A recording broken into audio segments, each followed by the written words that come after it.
ఎర్రటి ఎండకు పని చేసే కూలీల చెమటల్లో దినదిన గండపు బతుకులే ఇక బందైపోవాలో కాలికి గజ్జను గట్టి గొంతెత్తె కళాకారులల్లో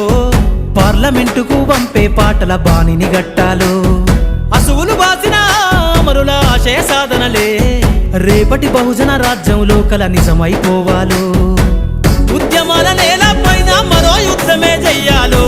సబ్బండ వర్గాలన్నీ బహుజన పంతును చూడాలో ఉద్యమాల నేల పైన మరో యుద్ధమే చెయ్యాలో సబ్బండ వర్గాలన్నీ బహుజన పంతును చూడాలో పల్లె పల్లెల్లో బహుజన జెండా ఎగరయ్యాలో అందరి కోసమై జనముల జెండను పట్టాలే బతుకుల్లో వెలుగులు నింప బహుజన వాదం ఎత్తాలే ఎదిగే బిడ్డల చూసి పేదల పొత్తును దలువాలే ప్రజల దండును గట్టి ఉద్యమ కాగడనెత్తాలే నింగిలో అమరుల దలిసి నీలి వంద